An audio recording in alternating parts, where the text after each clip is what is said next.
Hello दोस्तों, नमस्कार। आज है 19 नवंबर और हम 19 नवंबर से बनने वाले करंट अफेयर के क्वेश्चनों पर डिस्कस करने वाले हैं। अगर आप हमारे चैनल पर नए हैं तो चैनल को सब्सक्राइब करें, वीडियो को लाइक करें, शेयर करें और कमेंट करें। चलिए, आज का पहला क्वेश्चन है कि अंबाजी संगमरमर किस राज्य से संबंधित है जिसे हाल ही के अंदर जीआई टैग दिया गया है। अंबाजी संगमरमर किस राज्य से संबंधित है जिसे हाल ही में जीआई टैग दिया गया है। तो ये किस राज्य से संबंधित है? यह है गुजरात से। किस राज्य से? गुजरात से। अंबाजी जो संगमरमर है गुजरात राज्य से संबंधित है और ये गुजरात है, इसे जीआई टैग दिया गया है। ये अद्वितीय सफ़ेद पत्थर जो गुजरात के बनासकांठा जिले में अंबाजी क्षेत्र में आता है। ये अपनी शुद्धता और विशिष्ट चमक के लिए जाना जाता है। इसका उपयोग माउंट आबू के जो दिलवाड़ा का जैन मंदिर है उसके अंदर भी किया गया है और इसको जो जारी करने वाली संस्था है वह है DPIIT, उद्योग एवं आंतरिक व्यापार संवर्धन विभाग है। और अयोध्या में राम मंदिर के निर्माण में भी इस अंबाजी के मार्बल का उपयोग किया गया है। और अपने इस भारत से बाहर Miami, Los Angeles, Boston, New Zealand और इंग्लैंड जैसे शहरों में भी जो मंदिर बनाए गए या सांस्कृतिक जो संरचनाएं उनके अंदर भी इसका उपयोग किया गया है। बात करें जो ये अंबाजी का जो मार्बल है इसकी विशेषता है तो ये दूध या सफ़ेद रंग का है और उच्च कैल्शियम की मात्रा है इसके अंदर और अत्यधिक टिकाऊपन है और प्राकृतिक चमक और मुलायम बनावट है इसकी।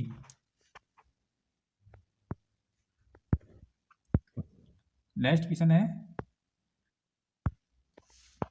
कि सुप्रीम कोर्ट ने किस राज्य के सारंडा वन को वन्य जीव अभयारण्य घोषित करने का आदेश दिया है। सुप्रीम कोर्ट ने किस राज्य के सारंडा वन को वन्य जीव अभयारण्य घोषित करने के आदेश दिए हैं। तो किस राज्य में स्थित है ये है झारखंड के अंदर। किस राज्य में? झारखंड राज्य के अंदर। आने वाले हर एग्जाम में बहुत महत्वपूर्ण होने वाली क्लास है। सुप्रीम कोर्ट ने झारखंड सरकार को सारंडा वन को वन्य जीव अभयारण्य घोषित करने के निर्देश दिए हैं। झारखंड के पश्चिमी सिंहभूम जिले में स्थित सारंडा वन ये 820 से 900 वर्ग किलोमीटर तक फैला हुआ है और ये एशिया का सबसे बड़ा प्राकृतिक साल वन माना जाता है। और इसकी जो पहाड़ी घाटी है वाली जो भू संरचना के कारण इसे 700 पहाड़ियों की भूमि भी कहा जाता है।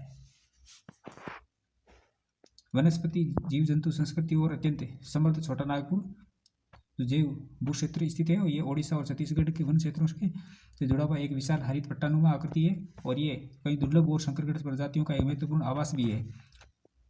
जैसे साल फॉरेस्ट जो कछुआ वो और 4 सींग वाला हिरण है, एशियाई पॉम सिवेट है और जंगली हाथी ये इसके अंदर पाए जाते हैं। और वहाँ की बात करें जनजाति समुदाय की तो हो, मुंडा, उराव और इनसे संबंधित जो अन्य आदिवासी समूह भी रहते हैं। और जो भारत का जो खनिज भंडार है ये उसका 26% लोहा है इसकी यहाँ झारखंड से निकलता है। और वन्य जीव संरक्षण अधिनियम 1972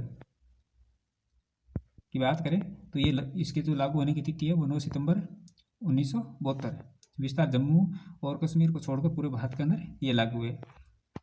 इस वन्य जीव संरक्षण अधिनियम 1972 के इसका जो उद्देश्य है वो जंगली जानवरों, पक्षियों और पौधों की रक्षा करना है और उनके आवासों का प्रबंध करना है।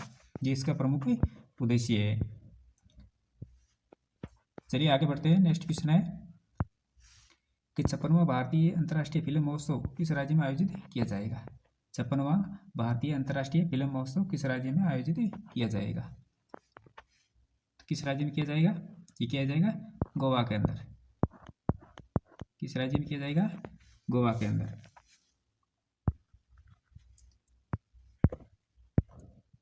भारत का 56वां अंतर्राष्ट्रीय फिल्म महोत्सव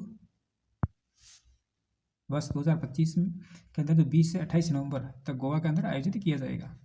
1952 से दक्षिण एशिया का एकमात्र मान्यता प्राप्त प्रतिस्पर्धी फिल्म महोत्सव होने के कारण इसे IFFI अपनी पारंपरिक प्रतिष्ठा को आगे बढ़ाते हुए इस वर्ष 81 देशों की 240 फिल्मों का शानदार सिनेमाई उत्सव करेगा।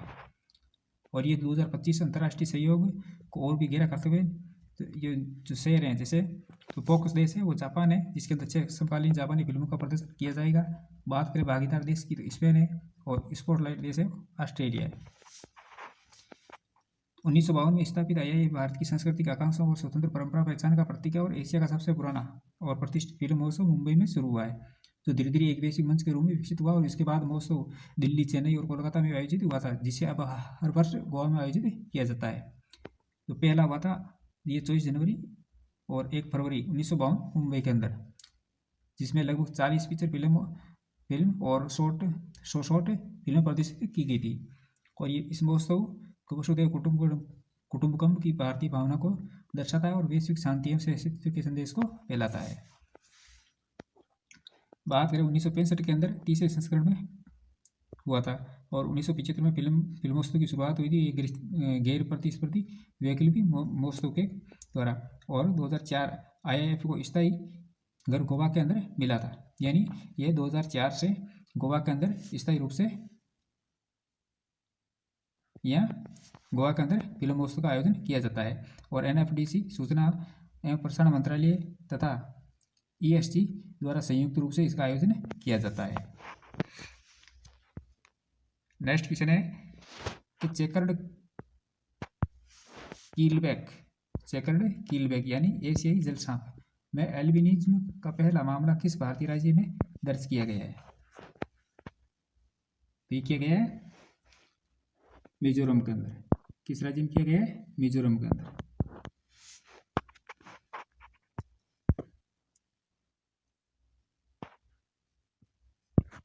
सॉरी, ये किया गया है असम के अंदर। किस राज्य में? असम राज्य के अंदर। ऑप्शन नंबर 1 इसका राइट आंसर हो जाएगा। चेकर्ड कीलबैक एशियाई जो सांप है,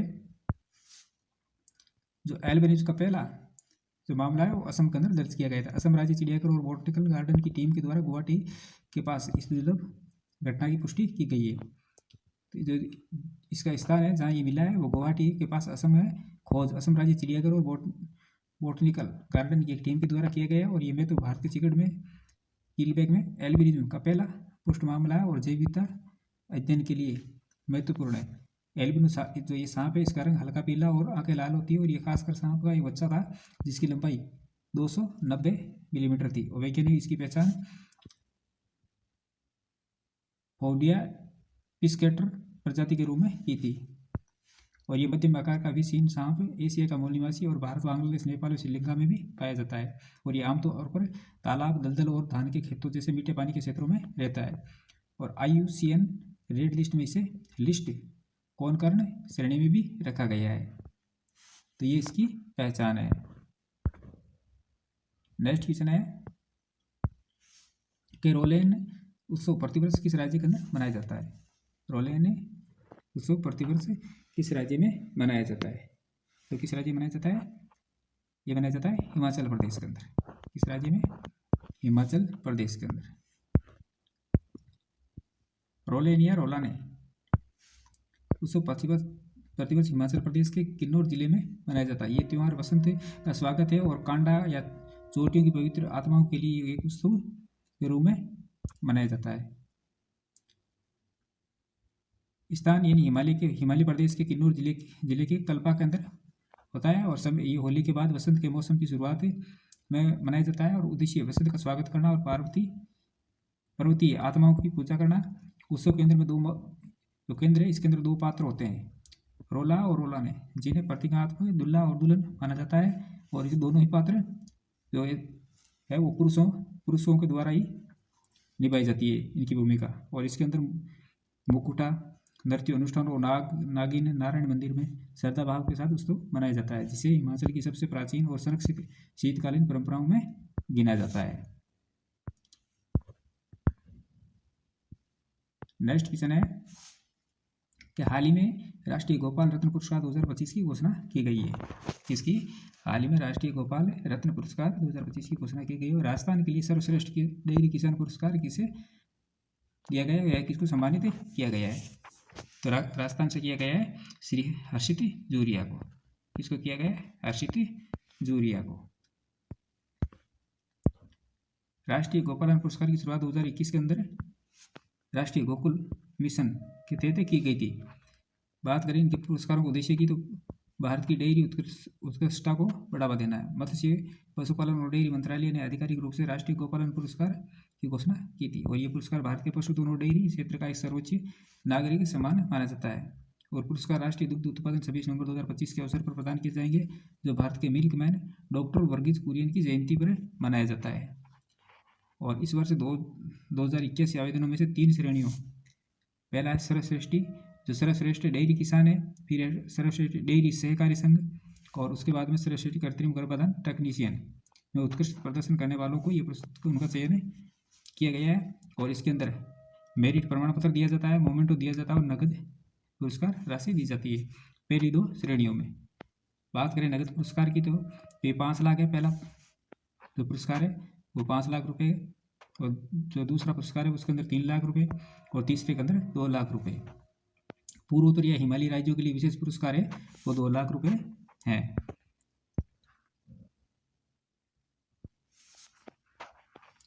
इसके अंदर 3 श्रेणियां, देसी नस्लों को पालने वाले श्रेष्ठ डेयरी किसान।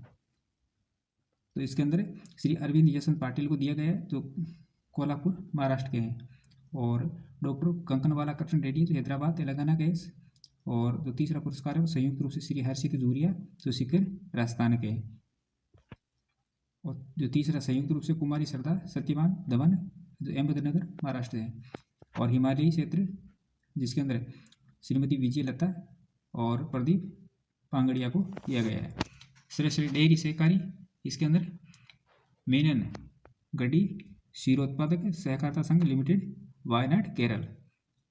और श्रेष्ठ जो कृत्रिम गर्भाधान है टेक्नीशियन, इसके अंदर श्री दिलीप कुमार प्रधान जो अनुकूल उड़ीसा के रहने वाले हैं उनको दिया गया है। नेक्स्ट क्वेश्चन है कि हाल ही में संयुक्त सैन्य अभ्यास अजय वॉरियर 2025 किन 2 देशों के बीच शुरू हुआ है। हाल ही में संयुक्त सैन्य अभ्यास अजय वॉरियर 2025 किन 2 देशों के बीच शुरू हुआ है। तो ये है भारत और ब्रिटेन के बीच। किसके बीच? भारत और ब्रिटेन के बीच। भारत और ब्रिटेन का जो संयुक्त सैन्य अभ्यास है ये अजय वॉरियर 2025 जो 17 नवंबर 2025 को राजस्थान के महाजन फील्ड फायरिंग रेंज स्थित फॉरेन ट्रेनिंग मोड में औपचारिक रूप से शुरू हुआ है। और ये वर्ष 2011 से द्विवार्षिक रूप से आयोजित होने वाले इस प्रतिष्ठित द्विपक्षीय रक्षा अभ्यास का 8वां संस्करण है। कौन सा संस्करण है? 8वां संस्करण। और ये 17 से 30 नवंबर 2025 तक आयोजित होगा। और इस अभ्यास में दोनों सेनाओं के कुल 240 सैन्यकर्मी भाग ले रहे हैं। और भारतीय दल है उसका नेतृत्व अपनी पेशेवर प्रतिबद्धता, अनुशासन और परिचालन अनुभव के लिए प्रसिद्ध जो सिख रेजिमेंट है वो कर रही है। भारत और ब्रिटेन के बीच कोंकण नौसैनिक अभ्यास है अजय वॉरियर, संयुक्त सैन्य अभ्यास है और एक्स कोबरा वॉरियर ये वायुसेना अभ्यास है। बात करें भारत और श्रीलंका की तो इसके बीच मित्र शक्ति और श्रीनेक्स होता है, जो अभी हाल ही में 11वां संस्करण हुआ था मित्र शक्ति 2025 कर्नाटक के बेलगावी के अंदर 10 से 23 सितंबर 2025 तक। भारत और रूस के बीच जो इंद्र है वो होता है। और भारत और अमेरिका के बीच युद्धाभ्यास वज्रप्रहार, कॉफ इंडिया और टाइगर ट्रायम्फ ये भारत और अमेरिका के बीच होते हैं। नेक्स्ट क्वेश्चन है कि वित्त वर्ष 2026 की दूसरी तिमाही में भारत की जीडीपी वृद्धि दर कितने प्रतिशत रहने की संभावना है। वित्त वर्ष 2026 में दूसरी तिमाही में भारत की जीडीपी वृद्धि दर कितने प्रतिशत रहने की संभावना है। तो यह है 7% रहने की। कितनी रहने की? 7% रहने की।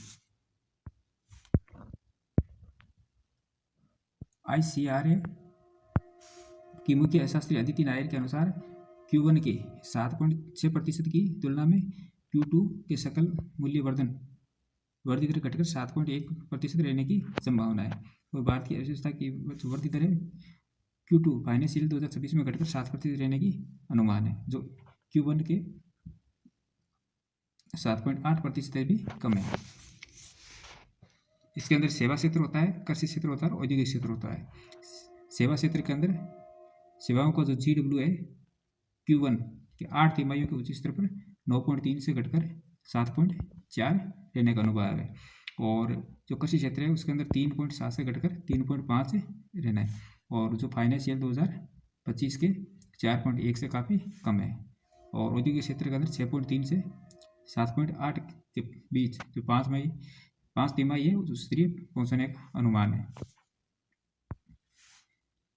बात करें ICRA की तो इसकी जो फुल फॉर्म है वो investment information and credit rating agency of India limited है। और इससे पहले investment and credit rating agency of India के नाम से जाना जाता था। और ये भारत के एक स्वतंत्र और पेशेवर निवेश सूचना और क्रेडिट रेटिंग एजेंसी है। प्रीवियसली क्वेश्चनों का रिवीजन कर लेते हैं। खेलो इंडिया यूनिवर्सिटी गेम्स 2025 का आयोजन राजस्थान राज्य में आयोजित किया गया था, जिनका शुभंकर खम्मा और गनी को चुना गया है। और हाल ही में विश्व स्वास्थ्य संगठन यानी WHO द्वारा जारी वैश्विक टीबी रिपोर्ट 2025 के अनुसार भारत में पिछले दशक में तपेदिक में 21% की कमी दर्ज की गई है। और भारत देश ने पानी के नीचे दुनिया की सबसे गहरी अनुसंधान प्रयोगशाला बनाने की घोषणा की है। और महाराष्ट्र राज्य के कृषि विभाग ने शाश्वत खेती समृद्ध शेतकारी को अपना नया नारा चुना है। और हाल ही में जारी हिंदे पासपोर्ट इंडेक्स 2025 में भारत 85वें स्थान पर रहा है। और गरुड़ अभ्यास भारत और फ्रांस के बीच होता है। नागालैंड राज्य ने सभी जिलों में वृद्धाश्रम स्थापित करने की घोषणा की है। और दुनिया का पहला ग्रीन फ्यूल लेवी सिंगापुर देश में शुरू किया है। और इसरो को पहला मानव रेटेड L-110 विकास इंजन गोदरेज एयरोस्पेस ने सौंपा है। तो दोस्तों ये थी हमारी आज की क्लास।